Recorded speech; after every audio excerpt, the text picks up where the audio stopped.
విశాఖ నగరంలో ప్రతి వారం కూడా ప్రజలు ఏదైతే సమస్యలు ఎదుర్కొంటున్నారో ఆ సమస్యల పరిష్కారం కోసం చెప్పేసి ప్రజా సమస్యల పరిష్కారం నిర్వహిస్తూ ఉంటారు. దీని నేపథ్యంలోనే AP taxi owners and drivers welfare association ఒక వినతి పత్రం సిద్ధంగా ఉంచుతున్నారు. మరి కాసేపట్లో జిల్లా కలెక్టర్ వినతి పత్రం సమర్పిస్తారు.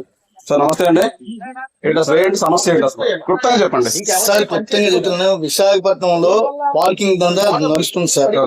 గతంలో మా వాహనాలకి కైలాసగిరి గాని తొట్లకొండ గాని ఇటువంటి ప్రాంతాల్లో అంటే పర్యాటక ప్రాంతాల్లో 30-40 రూపాయల నుంచి 70-80 రూపాయలు టోల్ గేట్ ఉండేదండి పెద్ద బళ్ళకి.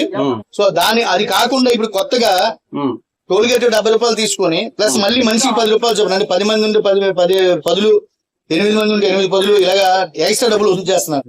ఈ వసూలు ఈ మధ్యన 1వ తారీఖు తర్వాత మొదలైనాయండి. దీని గురించి మేము 2-3 సార్లు అడిగాం. అడిగితే మాకు సంబంధం లేదు, మా యజమానులు పెంచారు, మేము కడుతున్నాం, మేము తీసుకున్నాం అని చెప్పి వాళ్ళు అన్నారు. సమాధానం ఎవరు చెప్పట్లేదు.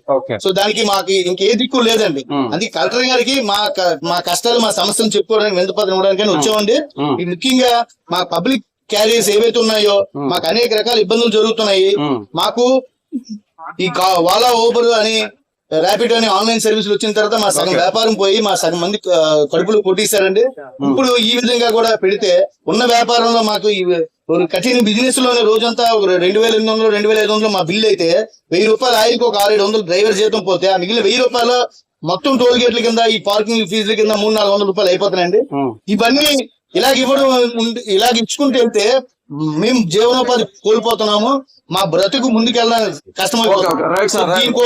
అర్థమైంది. అంటే ఇప్పుడు దాకా విశాఖపట్నంలోని ట్యాక్సీల పైన ఆధారపడి ప్రత్యక్షంగా పరోక్షంగా ఎంతమంది జీవిస్తూ ఉంటారు? 10 లక్షల పైన ఉన్నారండి. 10 లక్షలు మొత్తం జిల్లా వ్యాప్తంగా, విశాఖ జిల్లా వ్యాప్తంగా 10 లక్షల మంది కార్మిక సోదరులు ఉన్నారండి. అందులో ముఖ్యంగా ఈ క్యాబ్లు నమ్ముకున్న వాళ్ళు దగ్గర 6-7 లక్షల మంది ఉన్నారండి.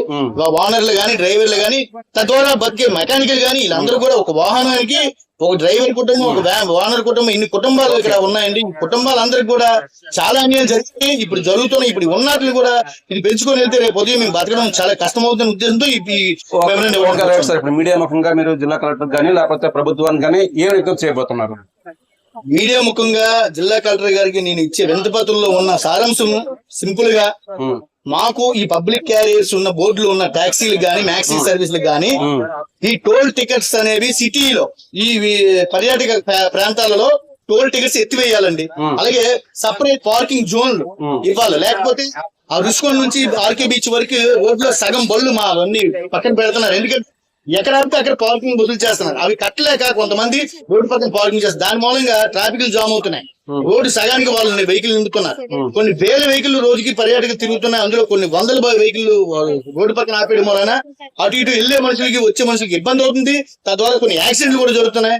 ఇవన్నింటిని అరికట్టిన వాళ్ళు అవుతారు, మాకు పూర్తి న్యాయం చేసిన వాళ్ళు అవుతారని కలెక్టర్ గారికి వినిపించుకోవడానికి వచ్చాము.